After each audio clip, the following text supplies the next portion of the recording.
வணக்கம் நண்பர்களே. மனதை மாற்றும் கதை பாம்பும் முனிவரும். ஒரு சிறிய கிராமத்தில் ஒரு முனிவர் வாழ்ந்தார். அவர் தினமும் காட்டுக்குள் சென்று தியானம் செய்துவிட்டு கிராமத்துக்கு திரும்புவார். ஒரு நாள் அவர் காட்டுக்குள் தியானம் செய்து கொண்டிருந்த போது ஒரு சிறிய பாம்பு வந்தது.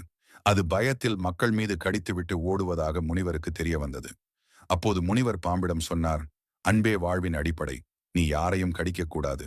அனைவரையும் அன்புடன் நடந்து கொள். பாம்பு தலை குனிந்து ஒப்புக்கொண்டது. அதன் பிறகு அது யாரையும் கடிக்கவில்லை. ஆனால் கிராம மக்கள் அதை பார்த்ததும் கல்லெறிந்து அடித்து துன்புறுத்தினர். ஒரு நாள் அந்த பாம்பு மிகவும் காயப்பட்டிருந்தது. முனிவர் மறுபடியும் வந்தார். பாம்பு அழுதபடி சொன்னது, நீங்கள் சொல்லியது கேட்டேன். ஆனால் எல்லோரும் எனக்கு துன்பம் கொடுத்தார்கள். முனிவர் மெதுவாக பேசினார். நான் உன்னை கடிக்காதே என்றேன். ஆனால் சற்று இசைக்கும் என்றாலும் பயம் வர வேண்டும். அன்பும் ஞானமும் சேர்ந்துதான் வாழ முடியும். அன்பு மிக முக்கியம். ஆனால் அதை பாதுகாக்கும் ஞானமும் அவசியம். நம்மை பாதுகாத்துக் கொள்ளும் வலிமை இருக்க வேண்டும். பாம்பு உண்மையை உணர்ந்தது.